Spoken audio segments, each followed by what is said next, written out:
أعوذ بالله من الشيطان الرجيم بسم الله الرحمن الرحيم اللهم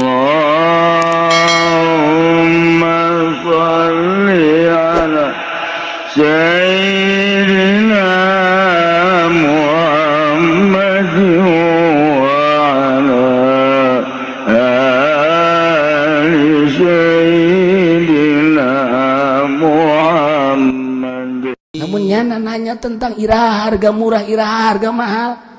Lamun maneh mamun nyana nanyakeun tentang iraha datangna bencana, bejakeun ulama sama sekali teu nyaho soal eta, teu memiliki soal eta. Teu bisa narik manfaat salti ketik acan. Jang diri kula teu bisa nolak kemadaratan jang diri kula salti ketik acan.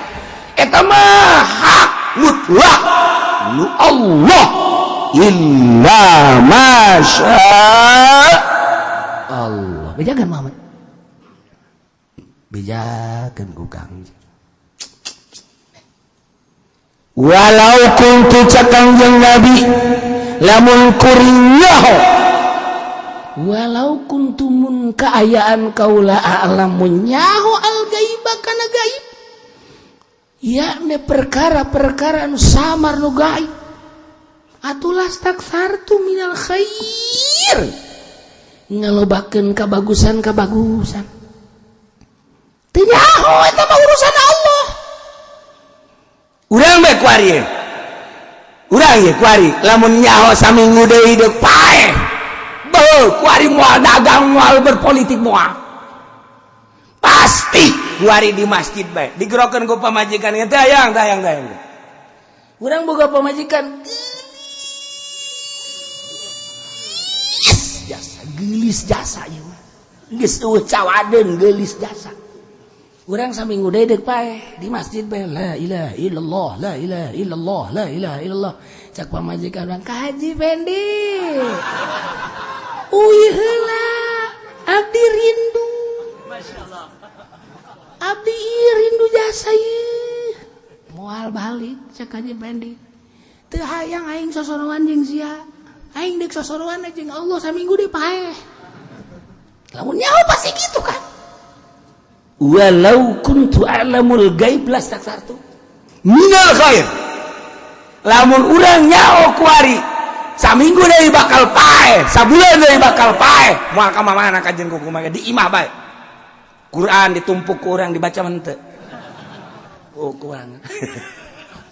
Duit nu aya dibabagikeun sadaya fakir tah, makin tah. Geus. Itu cenah masjid encana aya kubahan tah. Cak pamajikan ka atuh pan itu barang amat saminggu deui kakak paeh. Ayo tah. Ji atuh daripada kitu mah kula balikeun tah, saya mau saya. Ayo geus pokona. Kakak mah teu boga nanaon ge malah mengeunaan sakarat teu boga manaon teh. Ayo tah. Jauh urang saminggu deui bakal paeh. Atuh geus. Moal kakak geus ulah digerog-gerogkeun. Kakak endek aya di luhur munara bae kakak mah geus. Emang naon ngalangkeun maneh kakak. Geus ulah jauh. Jauh bakal paeh, masya Allah. Oh itu nu mantap jelema cak Imam Ghazali ya. Nu mantap jelema hilir mudik ngaler ngidul ngetan ngulon. Yaqulu qalbuhu an dzikril maut. Nyana teh pohoan hatena tidak eling ka paeh. Nu mantak wani ngebonceng si Mbak.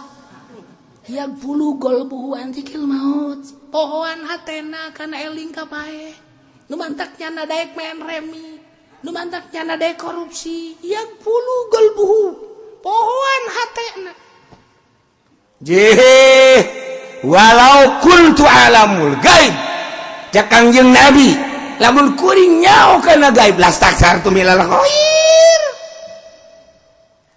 Lastaksartu minal khair niscaya kaula bakal ngalobakeun kahadean. Urang komo urang mah. Masyaallah. Teu nyaho urang. Wa ieu bakal kieu isuk wallahu alam. Jam ieu kieu bada zuhur bege teu nyaho bakal kumaha. La amliku li nafsi naf'a wala darra illa ma syaa Allah. Mantak la tadri nafsum bi ayyi ardin tamut. Seueur nu nyaho di tanah mana urang bakal pae. Di tanah mana urang, di negara mana urang. Sedangkan jelema lamun deuk pae di Lampung moal bisa katahan. Kakak yang ke Lampung cak apa itu tahun tuh ke Lampung entah yang ke Lampung jasa mah yang dari rambutan naon cau di situ rambutan cau badak di urang ge ente kakak mah yang ke Lampung jasa teu kuat aja na lantaran deuk pae di Lampung ditahanan ku sasage moal deuk ka Lampung bae horenganan malakal maut teh keur kieu bae begitu datang ke Lampung oh iya pepen ini di sini. Dek tunggu dari tadi gua di sini aja. Tahu datang ke dinya, ceret tabut beres. Ih, kacil kuku lagi urang deuk pae di mana hayang bae. Urang kuari kan eueuh bahan tah urang mah ka Belanda, deuk naon tuh ka Belanda. Deuk naon ka Belanda. Ka Amerika deuk naon. Maksudnya ke Belanda, jam kuburan wali teu kadenge kan di ditu mah, di Belanda mah. Teu kadenge di Belanda mah aya satu di Belanda. Aya ge pemain bola teh. Nomor 11 teh sakarang-karana eta. Coba hayu nomor 1. Ngomong atuh sia.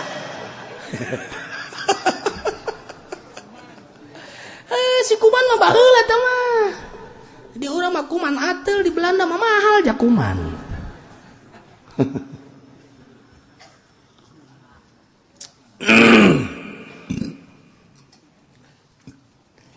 Lamun urang nyaho bada zohor bakal pae moal balik aing mah di majelis bae engko naon kajeun aing mah pajeun pae di majelis daripada pae di imaman di tempat ngaji aing mah pae mun nyaho lamun urang nyaho isukan bakal pae hutang dibayar kabeh bang ge bang takolan aing boga hutang ka sia tah bayar ku aing emangna isuk pae aing bayaran kabeh wayo urang diberes-beresin sebab KBG keyakinanna geus pae mah riweuh KBG aya ari ka elmuna mah nyaho ngan eta keyakinanna nu kahijab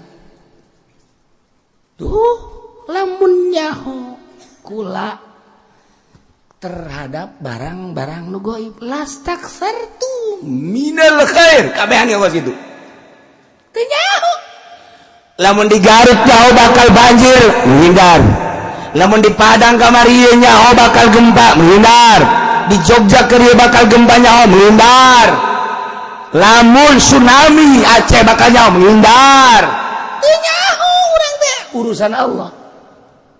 Urang nyaho teh urusan gaib. Urang bakal kawin jeung saha teu nyaho. Bakal nyandung atau henteu teu nyaho. Bakal sugih apa bakal susah teu nyaho. Urang nyaho teh kabeh iwal ti Allah.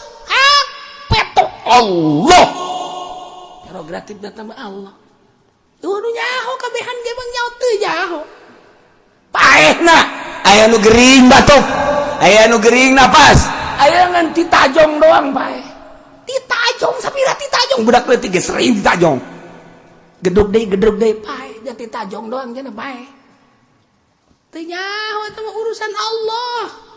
Walau kuntu a'lamul ghaib lastaksartu. Mantap Kangjeng Nabi Sulaiman teh waktu kedatanganku malaikat maut. Cek malaikat maut. Waalaikumsalam. Nuleukeun bae tah ka jelema ka tamu. Eta malaikat teh disuguhan cai teh daek nginum suguhan da naon dahareun teh daek nginum. Jeung nuleukeun bae ka tamu. Nuleukeun bae kabarana eta tamu di Kangjeng Nabi Sulaiman. Teu keubal malakal maut keluar pamit. Tamu nanya, "Tuan, aya teh saha?" Tadi tamu emang kunaon? Nuleukeun kula bae. Tuh mah tamu ieu rupa-rupa biasa henteu lain deui. Bangunan nuleukeun teu kicep-kicep ka kula emang saha? Tah mah malakal maut enteng jasa ngajawabna. Kangjeng Nabi Sulaiman enteng jasa ngajawab malakal maut tah mah biasa sok nabu ka dieu. Ye. Kalau tuh nuleukeun ka kula bae kunaon emang. Itulah ku Kangjeng Nabi Sulaiman. Oh, malakal maut teh heraneun ka maneh. Kunaon emang? Lantaran geus darareukeut meureun.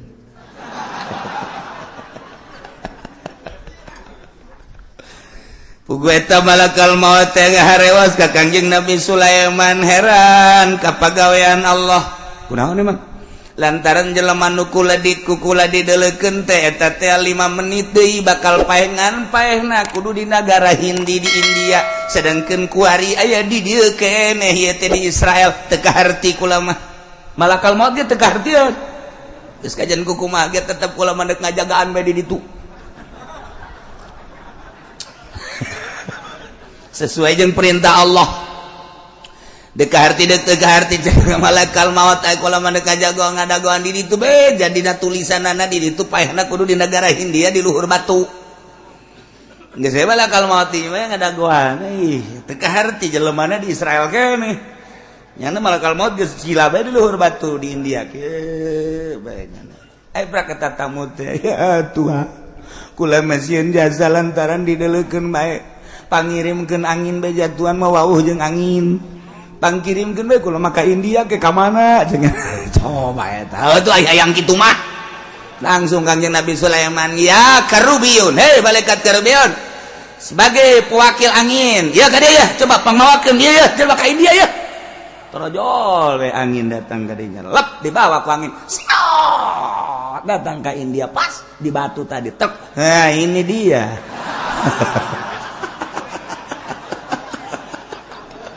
Masya Allah Karim maha kawasa Allah teka harti ku urang mah kos gitulah Gusti Allah ketika urang dek maot di Lampung kajian kumaha ge urang teh kudu ka Lampung bae dilarang ku anakna dek naon bah ka Lampung dek naon henteu aing mah hayang ka Lampung jasa dek naon atuh ka Lampung mun kitu mah di Lampung keur usim-usiman ya henteu ieu mah kadu loba di urang duku loba di urang komo cau ambalaya di urang entah ini ada ka Lampung mah tuh bisa ditahan horenganan datang ka Lampung malakal maut keur kieu bae nah sia ini tugas gua nih nyampe nih tuh maha kawasa Allah mantap kula sieun aing cenah di Mekah sieun di kapalna besi paeh aju di ditu di Mekah pas sedak-sedak moal aing moal ka Mekah lah sieun jakna bejaan ku urang ai di dieu nu teu sedak-sedak aya daun nu paeh lo bajak jan nu perang di Suriah nu paeh di urang ge di Irak keur campuh perang nu perang teu paeh kunaon di Pasir Gadung modar nah kawasa Allah iya tuh urusan paeh mah lain ku perang lain ku kalaparan lain ku panyakit ajal idza jaa ajaluhum la yastakhiruna sa'ata wa la yastaqba da urang ku Gusti Allah dibere modal urang teh umur Allah ngajelaskeun dina Al-Qur'an wal asri cukup sakitu demi waktu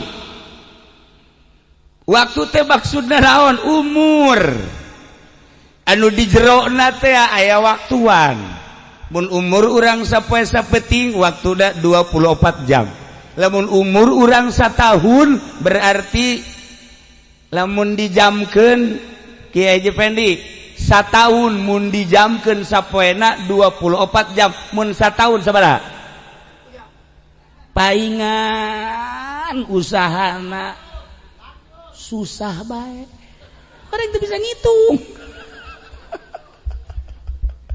teu bisa ngitung lamun satahun lamun umur urang 70 tahun Masya Allah Karim nah sapoena 24 jam setahun mun dipoekeun 365 poe 365 kali 24 jam kurang leuwih 8.760 jam eta modal Kiai Haji Pendi umurnya geus 70 berarti 3 kali 70 tak eta teh modal jang naon eta modal jang engke hisabkeun di akhirat lamun beres ngagunakeun modalna salila hirup wal asri beres hisabana di akhirat lamun teu beres ngagunakeun modalna di alam dunia selama 70 tahun percis kos tadi nyokot duit di bank sel di dunia mangan sakara di sel di akhirat mah insyaallah cuman dibeuleum doang Insyaallah lah paling dipanggang set. Tayeulah wal asri. Allah gak jelaskeun cukup sakitu bae wal asri demi waktu. Masya Allah karim. Nu mata kadituna ku Gusti Allah dijelaskeun innal insana sanya-nyana manusia mencek tukang gaji alat ma'alna lil istighraq berarti maedakeun kana kuliah kabeh innal insana sanya-nyana sok kabeh manusia lafi khusrin rugi horengenan lolobana mah sok geura ge kurang lamun ditelaah hampir rarugi kabeh ge hampir rugi kabeh hirup di alam dunia teh. Madak Al-Qur'an ngajelaskeun innal insana lafi khusrin. Bakal kena hisaban kabeh. Masyaallah karim lamun urang inget kadinya inggis. Madak Sidina Abu Bakar Siddiq nuju kieu bae di payun jalan sisi jalan ningali manuk enclak di luhur tangkal korma.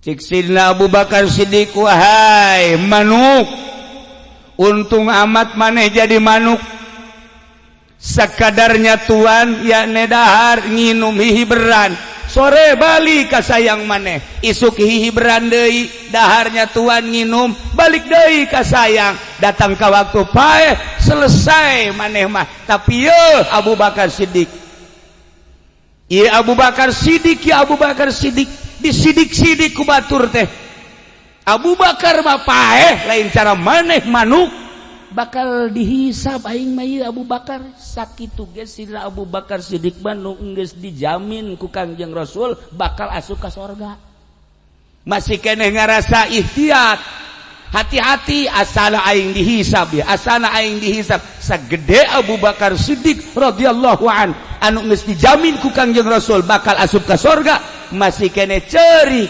besi dihisab jaga kunaon ari urang eueuh nu ngajamin urang mah eueuh nu ngajamin satu nu ngajamin urang masyaallah aja urang mah tenang-tenang bae katenangan urang ya karim memehes WA hudang hes WO teu eureun-eureun ieu mah keur carita Haji Pendi mah anu sajan mah leuwih meureun kitu kolot masyaallah kukula sok disinggungan bae ge geus atuh eta ulah sok main HP bae geus kolot ai keur diomong mah cicing asal eueuh bae omongan atuh kieu bae masyaallah HP na ge aya HP jang dagang aya HP jang paranting ngariung aya HP khususon beres sakieu ge aki-aki saki aki-aki masyaallah komo keur ngorana teh si budak nah iyalah berarti urang kan leha-leha tenang-tenang tigali Abu Bakar Siddiq anu Abu Bakar Siddiq ba ketika tahajud nyana mas sarakaat saquran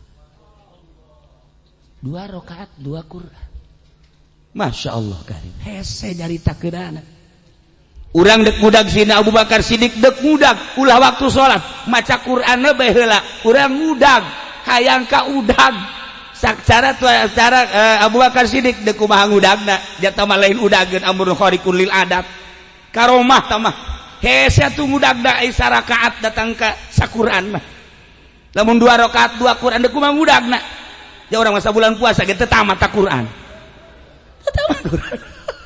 masyaallah karim tuh akur bae jangan teu meureun ya Allah ya Rabb tapi nyana boga pikiran khawatir awet ke di akhirat kena hisaban engke di kuburan dihisab sagede Abu Bakar Siddiq khawatir kok urang tenang-tenang amat sih aya naon sih di diri urang segitu tenangna aya naon sih di diri urang mani luar biasa berleha-lehana segede Abu Bakar Siddiq anu geus dijamin aya kekhawatiran hisab di akhirat urang ulah jauh-jauh gabandingkeun urang ka Abu Bakar Siddiq atuh jauh jasa tah mah ka para wali sangan waya di urang jauh teuing wali sangan mah guru-guru urang Mama gentur, Mama sempur.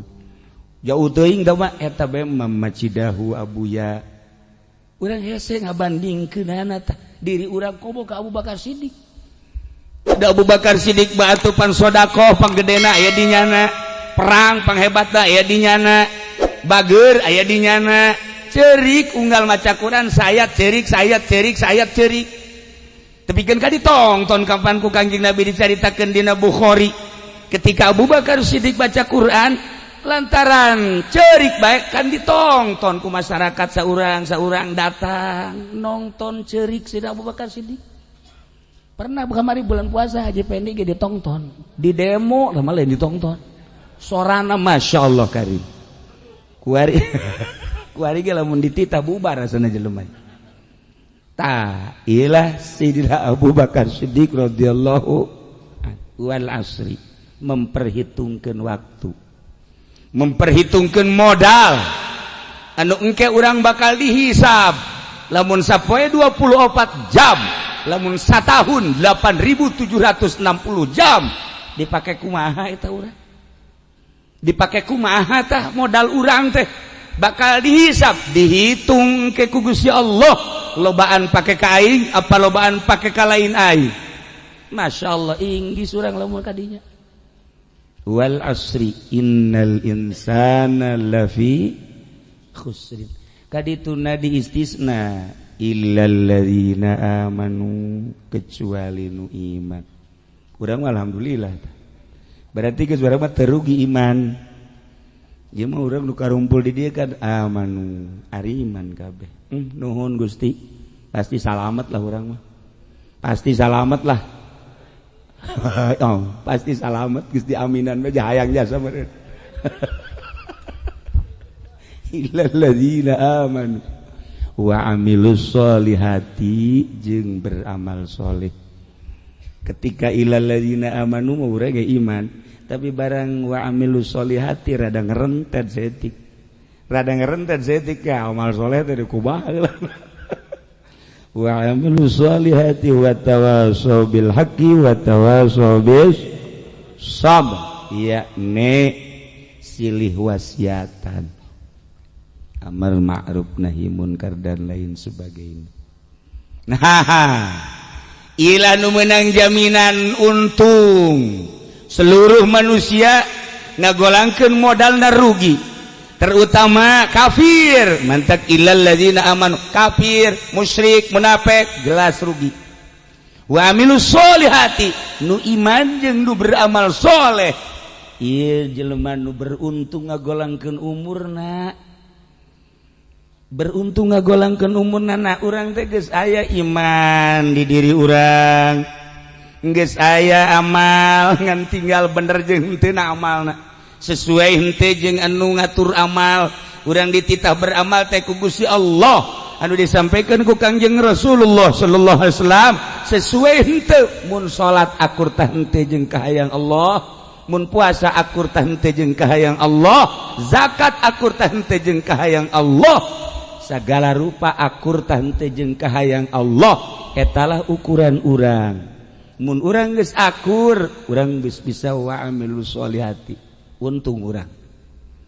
Nah, ilah kurang tinggal dirarapi modal geus aya, kemudian iman aya di urang, amal urang mulaian nu bagus. Urang mulaian nu bagus lantaran cek Kangjeng Nabi, urang teh kan dititah pinter. Nu pinter teh lain anu bisa nyieun roket, lain nu bisa nyieun jet, lain nu bisa nyieun Apollo, lain anu bisa nyieun granat. Nu pinter mah cek Kangjeng Nabi al-kayyisum mandana nafsahu wa amila lima ba'dal maut. Jelema nu bisa nundukeun kahayangna anu beramal jang engke saenggeus pae, eta pinter. Jadi ai profesor-profesor anu lain Islam eta mah pinter ge cak biasa adat, lain cak syara. Pinter anu bisa ngabangun, pinter anu bisa segala rupa, pinter ngitung dan lain sebagainya. Tapi manehanana henteu beramal jang sabada maut, bodoh tambah nu kos kitu mah. nu pinter mah mandanan nafsahu wa amila lima ba'dal maut jelema anu bisa nundukeun ka hayangna henteu terus nuturkeun nafsuna jeung beramal jang sabada pae. Ieu urang nu mantak kuari ku kumpulan di dieu ge ieu inget urang ge bakal pae sakumaha almarhum Aji Ana almarhumah Ibu Hajah Maimunah meureun aing ge buah isuk bae pageto pae loba jasa nu pae keur lebaran keur kararumpul jeung dulur-dulurna tas madang dahar tas dahar salat maghrib balik ka imah masing-masing cak salah saurang ieu coba pegel pangmencetkeun ieu ka adina pangmencetkeun ieu teh pegel amat teh dipencet golepak pae babari jasa tah pae babari kabari malam kamari jasa malam kamari warga tatangga kula henteu muriang deui langsung ngaguling sajam 2 jam maot disalatkeun bada maghrib sehat. Urang lamun geus kos kitu deuk kumaha coba masyaallah salila ieu kan urang urusan teh awak bae di urusan dimumule teh ku urang teh pan awak roh teh pernah diurusan ku urang di urusan bajuna nu kumaha ieu pantesna awak boho mandina ge mandina boro awewe lalaki ge aya nu sajam setengah mandina ge wow digosokan pake ieu make itu aya nu make keli sagala lalaki aya oe-onam rapi berarti ngurusan awak teh pohara jasa masyaallah haju daharna ge ke lamun kamari di restoran nu di Cipanas teh isuk di mana ye ke isuk da di mana di Jakarta geus kaubek Bandung geus kaubek geus pokona Indonesia mah geus kabeh kasing kopur kasing kopur terus ka mana hayang ngurusan beuteung doang riweuh bangunna timimiti pakaian kemudian dahareun kabelah dieuna jang sagala kendaraan jang sagala sare teu meunang bae ngagoletak di nu kos ieu embung alergi kudu spring bed anu embol-embolan teh nu teu nyaho hargana urang mah sabaraha duit eta tah urusan teh awak nu kuari ku urang awak di urusan teh isuk pagetor roh urang keluar ti awak urang ti jasad urang khurujur ruhanil jasad paeh ngaranna awak urang digotong dibawa ka ditu cara almarhum Haji Ana salah almarhumah Ibu Hajah Maimunah terus dikubur nu kamari emak urang dimumule bapak urang dimumule bos urang dimumule kadang guru urang nu sangat dimulyakeun ku urang isuk pageto bon paeh muridna nu nincakanana ge muridna nu nincakan guru masya Allah kan selesai balik kabeh sorangan di jero iya kudu dipikir ku urang sorangan di jero ketika amal urang bagus masya Allah nu datangna ka urang kasep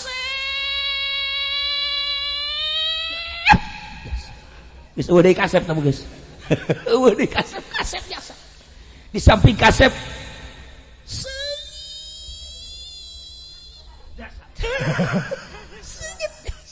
ya Allah ya Rabb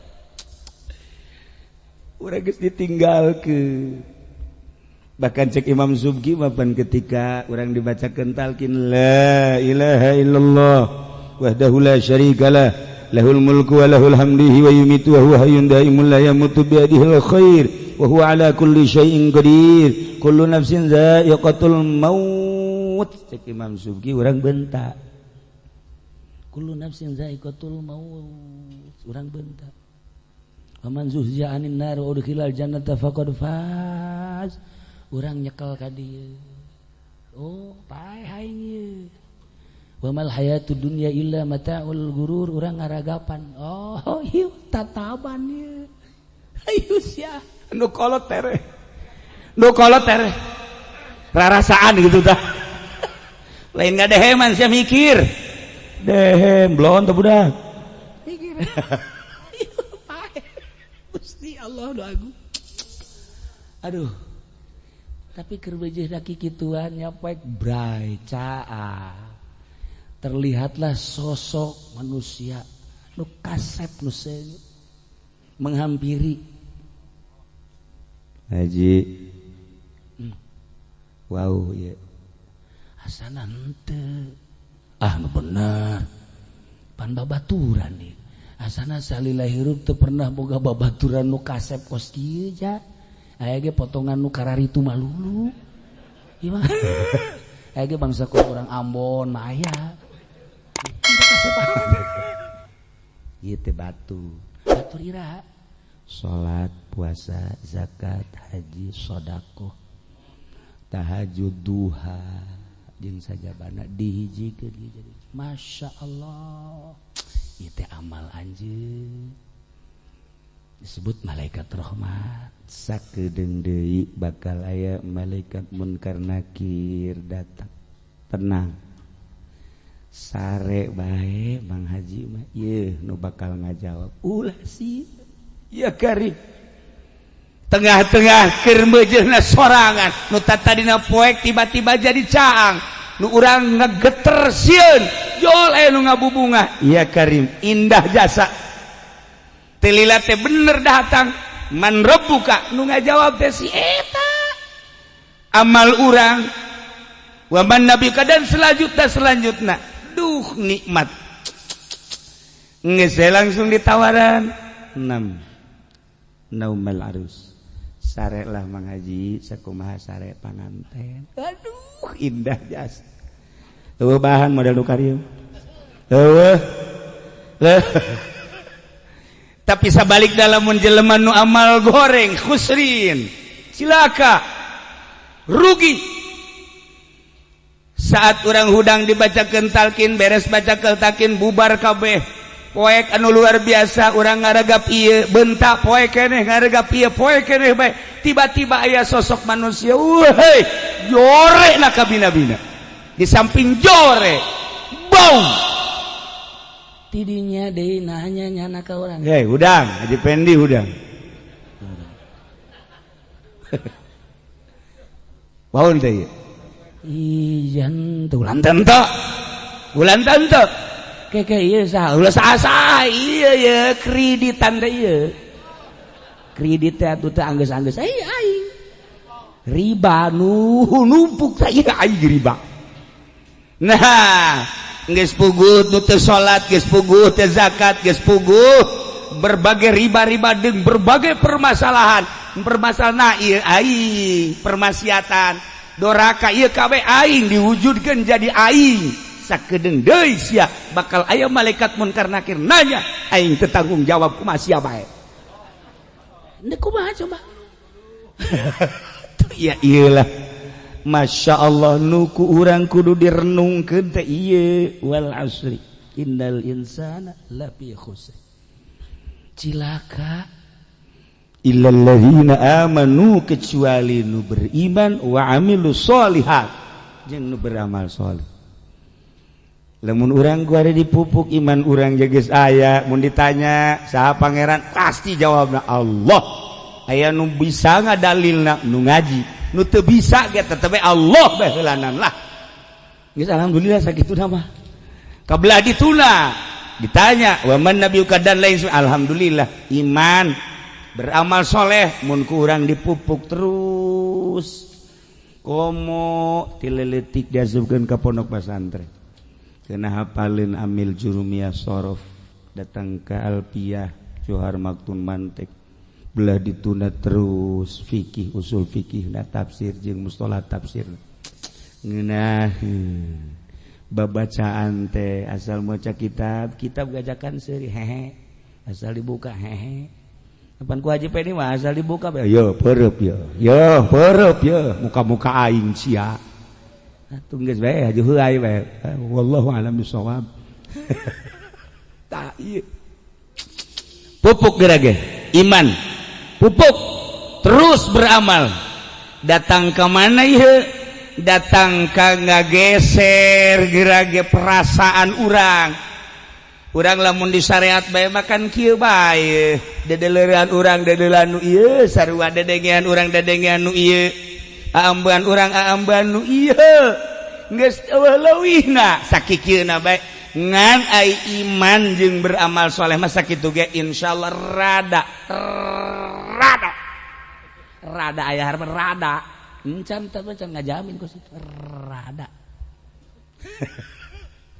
tapi lamun geus pindah rasa ya Karim urang nyontoh anu pindah rasa teh pasti geus puguh Kangjeng Rasul kabelah dina para sahabat kabelah dina para tabiin kabelah dina para aulia Allah luhur teuing urang mun nyaritakeun wali Allah bangsa Tuhan Syekh Abdul Qadir bangsa Syekh Maghribi kemudian Abu Hasan Asyadzili kemudian kabelah dina kitu wali-wali nu belah dieu bae nu belah dieu encan lila urang ngadenge di Mekah aya Sayyid Maliki nu alhamdulillah wallahu alam tahun sabaraha sim kuring Haji Yasin jeung rekan-rekan pernah milu maulidan di Mekah Rosefah tapi kula boga kahanean padahal kakarak harita nyaba kadinya nyana ningalikeun bae salila maulidan teh beres maulidan makan-makan di naon gitu ngaranna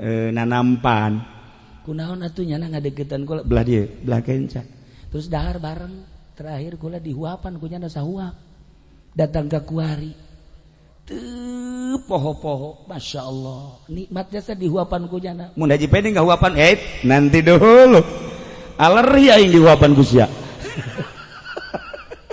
ieu dihuapan ku nyana masyaallah sedaga kuari inget bae. Nah ieu keur carita keistimewaan Sayyid Maliki ulah jauh ka belah ditu nu kamari kadenge ku urang kumaha nyana pernah kapanggih jeung Kangjeng Rasul langsung katingali 2 kali lamun mimpi kapanggih jeung Kangjeng Rasul puluhan kali di antarana keistimewaan nyana ieu heulanan nyana manehanana radhiyallahu an rek ziarah ka Tuan Syekh Abdul Qadir Al-Jailani ngan hayang sorangan embung dibarengan ku pamajikanana ngarasa rada ribet bun cek awewe hayang lalaki bae lah begitu dek berangkat besi kajawan ku pamajikanna teu jadi poe eta isuk deui isuk ningali kumaha carana supaya pamajikan ulah milu geus siap-siap dek berangkat besi kajawan keneh bae haju dek bebeja henteu ka Bagdad ngabohong pan wali mah teu ngabohong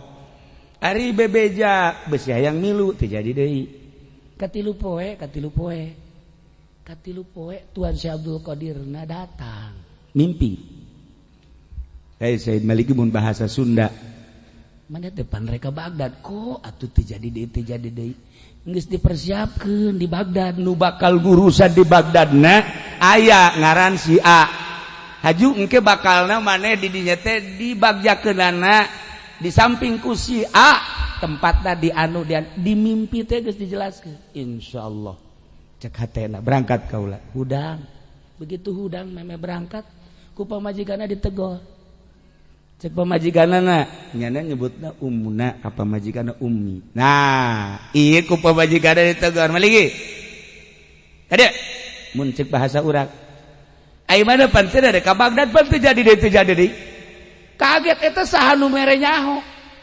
pamajikanana kan dirahasiakeun ku nyana mun nyana de ka Bagdad tapi kunaon pamajikanana negor pan cenah ka Bagdad gara ka Tuan Syekh kok teu jadi deui langsung naon pamajikanna ditangkep ai ieu nyahona kaula ere ka Bagdad di mana cek manehanana apan itu nu datang ka maneh ngimpi teh ka amah heula ka dieu batur bae eta bisa kaparanggih jeung ahli-ahli Allah ngimpi teh kapanggih jeung ahli Allah apa ieu mah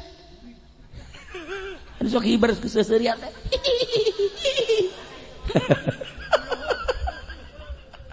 masyaallah nah ieu lah Sayyid Maliki satu ketika jana ereka Madinah ti Mekah ereka ziarahan Kangjeng Rasul peuting kemudian diurutan heula biasa jana sok diurutan ku santrina padahal lain hayang diurutan teh ahli thariqah sok nguji kasabaran ka santri kadang datang ka jam 12 kadang ka jam 1 datang ka jam 2 padahal teu butuh diurutan endek nguji datang ka mana santri kasabaran jeung katawakalanan aya salah sahijina santri urang Jawa Timur keur ngurutan kira-kira jam 1 jakadagina mah kerek Sayyid Maliki kerek tapi datang hudang bae langsung amamahna dipake langsung diukna kieu eta nu ngurutan kaget ka sisi Said Maliki kieu langsung nam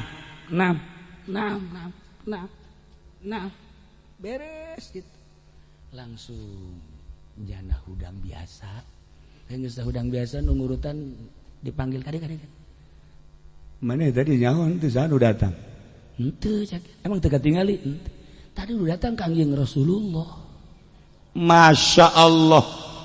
Nah iyalah jelema anu luhur ngabangun iman jeung wa amilus sholihah wa tawassaw bil haq wa tawassaw bis sabr eureun etalah anu geus kaluar perasaanna tina perasaan syariat sehingga jeung ahli-ahli Allah kapanggih. Satu ketika ke Indonesia, baraga Indonesia datang ke Indonesia, ke Jawa Timur nyana yang kapanggih jeung Habib Lutfi. Hayang kapanggih jeung Habib Lutfi na kan di Pekalongan. Cek Said Maliki, saya hari ini juga siapkan mobil, saya akan ketemu Habib Lutfi di Pekalongan. Geus siap-siap jana kemas-kemas, pas dek mobil, nyana balik deui. Ditanya, "Kok teu jadi sih?" Sakedeuk deui Habib Lutfi na datang ka dieu. Kira-kira 5 menit datang Habib Lutfi langsung pelukan. Bejana Habib Lutfi na ngobrol jeung Said Maliki di Pekalongan aya. Persis kok saja Agus di nomor aya di kolot aya. Itu lain deui eta urusan anak tuh. Atuh. Eta ge termasuk hebat eta ge. Masya Allah karim. Nah iyalah Habib Lutfi. Idinya langsung Habib Lutfi nyarita loba nu dicaritakeun ku Habib Lutfi ngan salah sahiji caritaanna selama aya Said Maliki urang ulah hese-hese minta doana tawasul dan lain sebagainya hayang kapanggih jeung Kangjeng Rasulullah sok tawasulan Habib Lutfi gerage kapanggih jeung Kangjeng Rasul ngimpi iyalah salah satu ucapan Habib Lutfi kadenge ku kabehan ku para kiai-kiai saat eta nah iyalah jelema anu geus illal ladzina amanu wa amilus solihati wa tawassaw bil haqqi wa tawassaw bis ditata imanna dipupuk supaya subur amilus solihatina bener-bener ikhlas wa tawassaw bil haqqi wa tawassaw bis bener-bener tanpa aya muatan-muatan yen pondok pesantrenna ulah aya muatan dakwahna ulah aya muatan tutulungna ulah aya muatan amar ma'rufna ulah aya muatan selain daripada lillahi ta'ala bakal ngageser gerage perasaan nu hese ngageserkeun perasaan supaya leuwih cinta ka Gusti Allah batan ka dunia iyalah nu hese koloban nu bisa asal kuat hiji urang riyadhah nomor kedua mujahadah urang lamun nyaritakeun kos kitu sering ngadengi asal berangkat hese atuh hese teu merangan nafsu lain lalagaan boro-boro merangan nafsu cara wali komo urang haju bergaul jeung manusia-manusia nu biasa hese kitu kede nyaritakeun riyadhah tapi aya jelema nu lulus menata iman amal soleh jeung tausiahna nu bener-bener ikhlas lillahi ta'ala. Nah gerage urang tata gera iman urang ja urang mah geus aya bersyukur urang ka Gusti Allah geus aya imanan urang mah kagambar ku urang sifat 20 nu wajib di Allah nu mustahil di Allah nu jaiz di Allah kitu kene wajib di Kangjeng Rasulullah anu mustahil di Kangjeng Rasul nu jaiz di Kangjeng Rasul geus aya tinggal ku urang dipupuk supaya mantap ieu iman urang kula ku Zara jeung Habib Lutfi pernah begitu Zara ka almarhum Abah geus siap-siap bae deuk babacaan pasti kebal di babacaan mantep ieu lah geus disiapkeun tasbih segala rupa jadi Habib Lutfi penting kira-kira jam 3 datang ya Habib Lutfi kula di dieu Assalamualaikum oh iya ya oh iya Waalaikumsalam ya udah jeuh ini sejarah kiamat sih Allahumma arhamhu Allahumma ighfirlah oh geus iya ya udah ya geus balik jarah kos gitu diturutan ku habiku ya ku Haji Pendi oh iya emang lagi kemana nggak ada lagi kondangan goblok menyawali kondangan geus maning dirantet sama kos gitu mau walianan sia kondangan segala naon gitulah ahli-ahli Allah ngeunaheun urang menjaritakeun wali Allah nikmat sebab naon pan urang teh ieu teh aya fitrah kesucian diri urang ketika jaritakeun nu suci-suci masyaallah kagambar nikmat amat ngeunaheun amat indah amat ketika Sayyid Malik rek ziarah ka Kangjeng Rasul seperti eta ternyata horenganan isukna langsung gegeraan berangkat begitu berangkat sorangan bebeja ke pemajikannya jangan ikut kak mana ge udah jangan ikut saya aja dulu oh iya geus datang ke Madinah langsung di Madinah ternyata kapanggingan rada dicarekan cek Kangjeng Rasul sekarang kamu kan ketemu lagi kenapa istri dan ibu tidak dibawa padahal dia ingin ke sini sudah sekarang ke Madinah ke Mekah lagi ajak istri dan Umi langsungnya balik dari ke Mekah di Mekah mawa indungna eta bisa kos kitu tazara ahli-ahli Allah Masya Allah karim nailah ulah kaget jelema-jelema anu geus bersih ruhanina teu kudu di Madinah kapanggih jeung Kangjeng Rasul di dieu ge bisa sakumaha urang sering kapanggih jeung kuntilanak teu kudu di kuburan atuh di dieu ge bisa kata Bapak boro-boro di masjid ge di masjid urang ziyadat di masjid masjid asup ke masjid mun sorangan mah rada culak cileuk urang culak cileuk asana atuh setan mah dikitu-kitu nah iya makanan gua nih waduh sorban bae ngagaang sia ka setan we sieun diulinkeun sia ku aing eta lah setan masyaallah karim wa amilus solihat wa tawassaw bil haqqi wa tawassaw bis sabr nailah urang dibere ku Gusti Allah modal yakni umur jang supaya urang beramal soleh wa tawassaw bil haqqi wa tawassaw bis sabr cuman hese lamun henteu dieusian heula urang nyaritakeun dina ihya aya jelema bodoh mah moal diangkat wali suama sakali deh cak Imam Ghazali moal diangkat jadi wadi suama sakali eta geus lain sama sakali suama sakali atuh Allah babarieun amat ngangkat jadi wali nu bodoh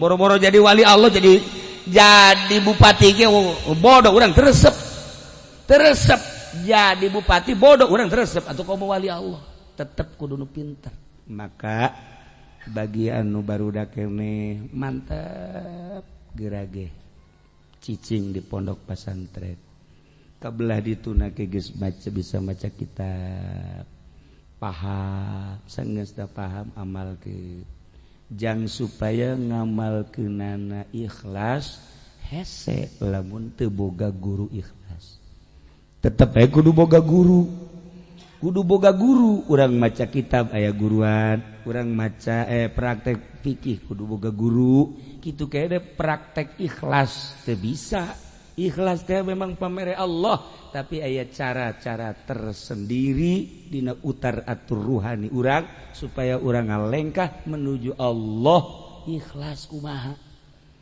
sebab urang mah kan pikiran urang ibadah anu hebat teh wali teh pajar urang mah kan nu di masjid bae komo anu di kuburan bae tah gede hutang tah mah hayang kabayar hutang hayang kapanggih hayang kapanggih supaya nomor keluar meureun gitu maksudna kan tuh aya tukang pakong makannya ada pakong segala naon nah iyalah ya jadi urang teh supaya bisa ibadah ka Gusti Allah tetep kudu boga guru sakumaha maca aya guruan fikih aya guruan ikhlas sadajan ti Allah tetapi cara ngatur-ngatur ruhani urangna aya cara-cara tersendiri sakumaha Imam Ghazali khususna umumna para aulia Allah moal ngangkat kekasihna lamun encan bisa lamun nu bodoh kula inget ka Kangjeng Nabi Ibrahim alaihissalam kadatangan tamu opatan begitu kadatangan tamu disuguhan kan teu daek dahar nginum teu daek segala rupa bangsa naon gitu snack teu daek cek Kangjeng Nabi Ibrahim isi tamu dahar teu daek ngidum teu daek snack teu daek naon ieu tamu banai katamuan ku Haji Pendi mah di ditu tadi geus 5 piring di dia ge coba gede lagi. Aduh bor encan aju nya ngaberkat deui. Atuh ieu mah 12 lah jeung jin nya mah. Jeung Nabi Ibrahim kadatangkan tamu. Kulantaran teu daekeun barang dahar kan ditanya ku Kangjeng Nabi Ibrahim. Ke ari ieu ditawaran dahar teu daek, nginum teu daek, segala rupa teu daek, ai kitu ieu saha? Gancang carita da becak tamu teh kula Jibril. Masya Allah. Ieu Mikail. Ieu Israfil. Masya Allah. Ieu Hayakir.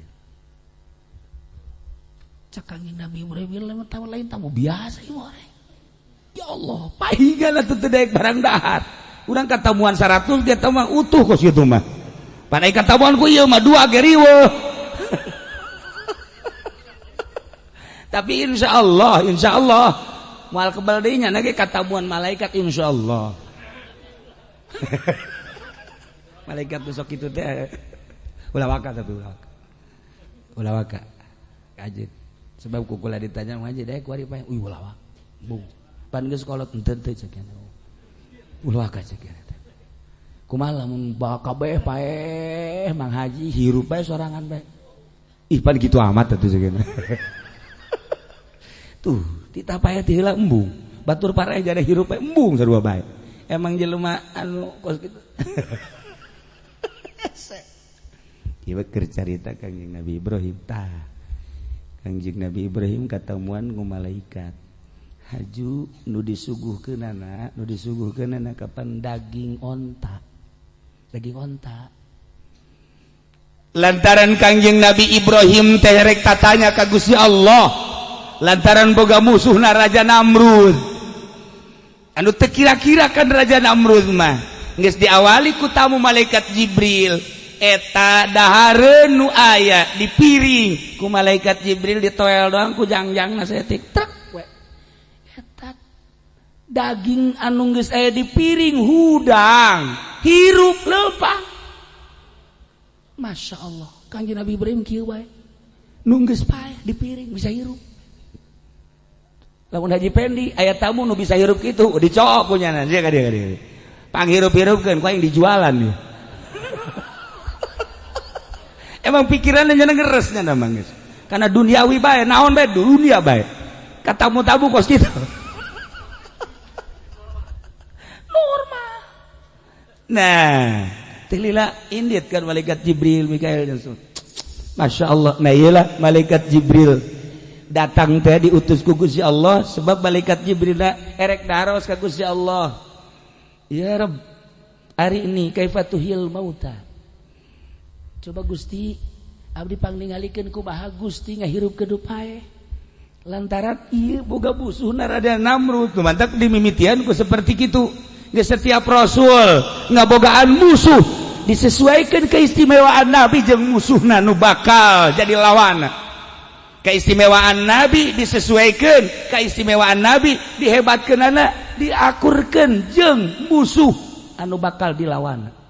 Lantaran Kangjeng Nabi urang musuhna Abu Jahal jago bicara, Kangjeng Nabi na Masya Allah jawami'ul kalim.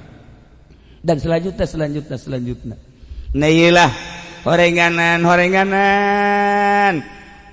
urang teh hirup kuari isuk bakal paeh dihudang kede gampang Allah mah geus dina surat Yasin geus dijelaskeun eta bae malaikat Jibril ditoel doang nu aya di piring bisa hirup bisa lempang deui. Maha kawasa Allah, maha agung Allah, maha suci Allah. Ulama inget ke Haji Ining nu di Cipanas. Bapakna Haji Ining di dinya harita aya anu maot, sanggeusna maot diurusan. Geus diurusan, muga diurusan tadi pandian dibungkus. Bapakna Haji Ining datang ka dinya. Geus disolateun ku kiai, tinggal dibawa ka kuburan. Tinggal dibawa ke kuburan. Cek bapak Haji ini coba cina ieu mayit teh buka heula. Dibuka kulah yang ningali beungeutna, dibuka beungeutna. Ditingali, ieu mah can paeh cek bapak Haji ini. Can maot cenah ieu mah. Dibacaan ku nya tah ieu walau anna Qur'anan surat bil jibal qutiat bil ardh kulli ma bil mudbal bali teruskeun waing lah. Besi aju sia ke dipencetan hari rupa ya jelema. Dipencet ya udah 2 tadi gitu kan set bentak barang bentak langsung kicip langsung hudang ye padi cenah rame amat aya naon ieu emang sanu pae hukunya anak Bapak Haji ini enggak istimewanya seperti eta kajahoan jelema anu maot jeung nu encana dicekel ieu na tah dipencet ku badanana ya Allah jeung aya babacaana coba pencet ku nyana tah Haji Pendi, atuh boro-boro nu pae, nu hirup dipencet modar.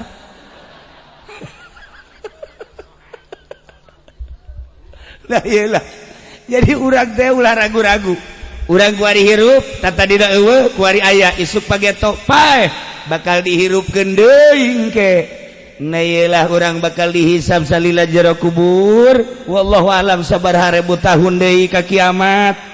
Tanda-tanda kiamat nama geus aya sakumaha nu dicaritakeun ku junjunan isuk pageto kiamat selesai geus kiamat mah gulung kabeh sanggeus digulung kabeh urang kan bakal dihudangkeun deui pernah Kanjeng Nabi senyum-senyum seri-seri tas caritakeun kiamat Kanjeng Nabi senyum seri Sayyidina Abu Bakar kan kaget ningali ka sahabat kabeh Kanjeng Nabi kok senyum-senyum masa orang cicing bae matak sahabat kabeh terutama Sayyidina Abu Bakar Siddiq senyum Sayyidina Umar nanya ai mana senyum naon atuh nurutkeun Kanjeng Nabi bae banyak Kanjeng Nabi senyum urang manyun lain kitu cek ieu ieu kaharti tenten teu pokona ada kaharti da henteu Kanjeng Nabi senyum aing senyum kitulah Abu Bakar Siddiq mah tapi nu sejen mah kan henteu cek sahabat tuan ai tuan keur jaritakeun kiamat kemudian tiba-tiba tuan seri senyum aya naon sih sekali saur Kanjeng Nabi lain gitu Gusti seri maksudnya kumaha tuan Gusti Allah senyum seri atuh kula ge milu senyum milu seri wah Gusti Allah senyum seri teh kumaha kieu cek Kanjeng Nabi engke kan setelah kiamat jelema kan dihudangkeun sanggeus dihudangkeun digiring ka mahsyar sanggeus digiring ka mahsyar bakal ditimbang saurang-saurang aya nu diasupkeun ka sorga bigoe dihisab geus jelas nah ieu aya anu kafir jelas langsung ka neraka munafik musyrik ka neraka kabeh muslim mukminin ge nu doraka anu teu bisa kasyafaatan ku kaula ka neraka heula kabeh sanggeus ka neraka sekian ribu tahun akhirna Gusti Allah nita nu aya imanan mah angkatan kabeh maka langsung operasional ka neraka ieu aya imanan keluarkeun beres kabeh ka sorga aya saurang nu boga iman doang salat tilok di duniana puasa tarah mabok osok zina kitu keneh judi dan lain sebagainya tapi iman ka Allah iman ka Kangjeng Rasul ngan boga iman-imanna doang wa amilus solihati wa tawassaw bil haqqi wa tawassaw bis sabr iman teh iman bae nah ieu mah geus kos arem cek Kangjeng Nabi hidung kaju lantaran deuk dikunci ieu neraka surga deuk dikunci dikaluarkeun ieu terakhir manusia cek Kangjeng Nabi nu terakhir dikaluarkeun di neraka cek Gusti Allah hai malaikat eta jelema nu terakhir kaluarkeun sanggeus kaluarkeun kunci lawangna ngan nyana sanghareupeun ka ditu ka neraka sanghareupeun hareupeun jadi eta jelema nu terakhir teh ngaranna sih mungkin Fendi mungkin lain ngan ke terakhir jadi kahareup ngahareup ka neraka kieu iraha senyumnya Gusti Allah cak sahabat ka heula atuh dengekeun cek Kanjeng Nabi eta jelema kan ngomong Gusti ai abdi ieu diangkat di neraka tapi dikahareupeun wae ka deuleu neraka atuh geus bae Gusti abdi mah kadanan ku ka surga ulah-ulah neuleuh atuh balikeun bae ulah neuleuh lamun geus dibalikeun geus kula mah cukup sakitu ge cek Gusti Allah balikeun teu budak ulah keuna neuleuh ka neraka ulah keuna ngahareup ka neraka sanghareupeun ka surga bilukeun ku malaikat tek tah deres kieu majaknyana tadi mah panas wari bata deres aing teu hayang ka neraka ai itu da surga bo hebat amat lawangna Masya Allah men tadi gaya ke pangeran Gusti abdi mau ulah diasupkeun ka neraka kalawangna we kalawang tadi si hayang Malik doang henteu abdi moal hayang deui asal datang ka lawangna geus cukup ieu makan panas kene tonggong mah panas awas boleh deui jeung ulah menta deui moal alaikat datangkeun ka lawang sorga datang ka lawang sorga tak nulu dininya di jero sorga teh nu arulin gedong-gedong segala rupa sakiana Gusti abdi ulah di lawang teuing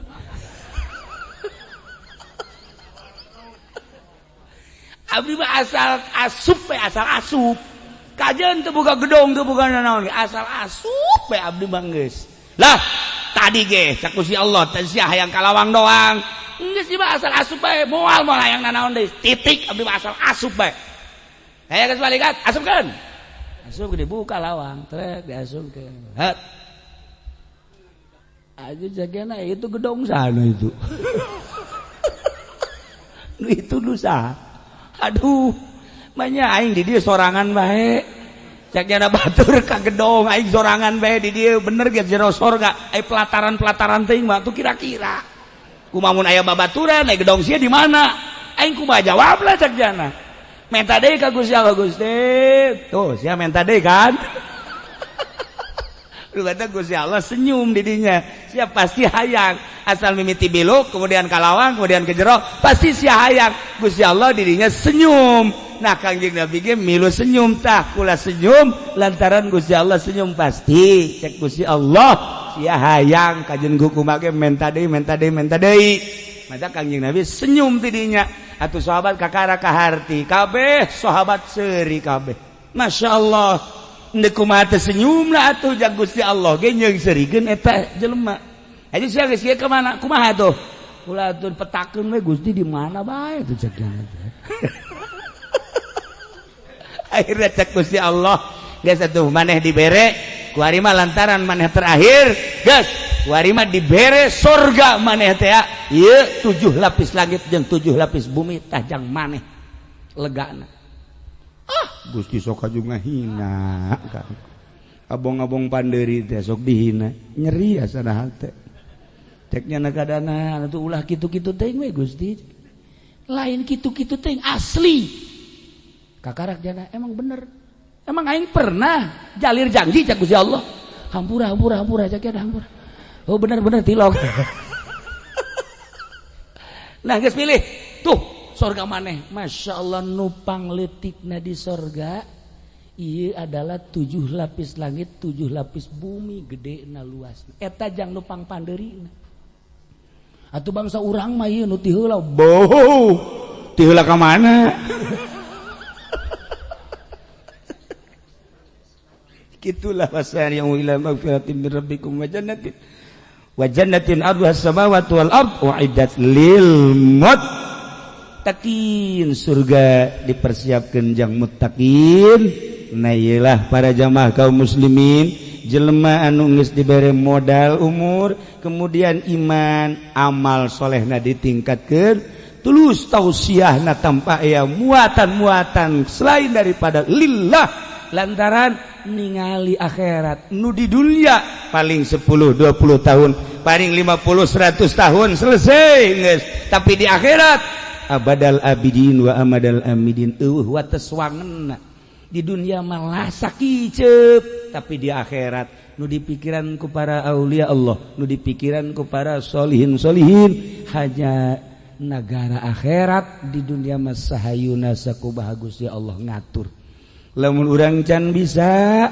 geus bae urang cinta ka ahli-ahli Allah Subhanahu wa taala lantaran meraih derajat waliullah kudu pinter sedengkeun urang kuari geus kolot wa adnan nasib at-tasdiq wa taslim panghandapna bagian kewalian urang teh pasrah ka ahli Allah percaya ka ahli Allah turut tumut ka ahli Allah mun urang nyaritakeun ahli Allah selain Said Maliki di urang kula lain lalagaan yes Habib Lutfi teh kadeleuna biasa bae padahal luhur teh cak adu nyaho ku lagi cak keneh cek batur cak adu nyaho mantap kula menurut lantaran loba jasa naon kitu garana sakecap jatakna walaupun kadang-kadang lalagaan aya henteu na lalagaanana tapi nu jelas luar biasa di aku ku Sayyid Maliki.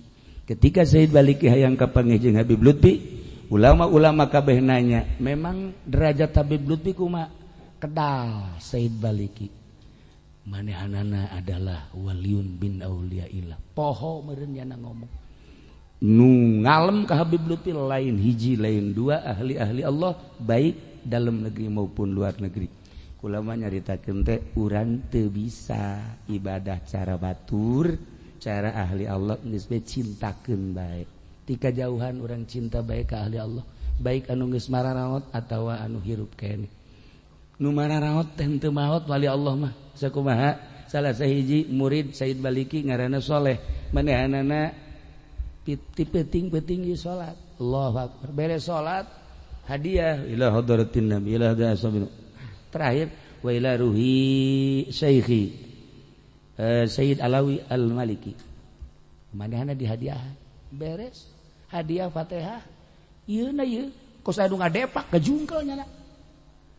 Kos anu ngadepak we ngajungkel ngubur si saya. Barang Malik sosok Sayyid Maliki aya di hareupeun. Nyana kaget. Nyana kaget. Kikian teu kudu kikian jeung Sayyid Maliki asli ceuk. Aya naon ieu ka dieu? Mane ila ruhi Maliki, ila ruhi Sayyid Maliki, lamun ila ruhi berarti ka ulah maot, teu maot kula kakarak deui nya. Ulah make ila ruhi. Jang maneh selantaran maneh murid kaula cukup ila hadrati Sayyid Maliki. Oh, lain sebangsa nyana bae, geus puguh para aulia-aulia Allah nu lain teu maot. Sering kapanggih ku bangsa ahlina. Itulah para jamaah kaum muslimin wal muslimat rahimakumullah. Lamun tadi Sayyid Abu Bakar Siddiq merasa khawatir pada hari geus aya jaminan besi aya hisab bandingkeun urang jeung anjeunna. Kok urang tenang-tenang bae. Lamun tadi kula nyaritakeun sebagian ahli Allah anu bisa mupuk iman, amal soleh jeung tausiahna tampa aya embel-embel sehingga bogalah derajat sholihin wali Allah. Urang geus datang ka mana? Nurutan manehanana hese, cintakeun bae ka ahlina, ka ahli Allah sehingga mudah-mudahan ku cintana urang ka ahli Allah cinta jasa ka Gusti Rasulullah, cinta jasa Gusti Rasulullah ka Gusti Allah sehingga urang dibarengkeun jaga di akhirat jeung ahli-ahli Allah Subhanahu wa taala.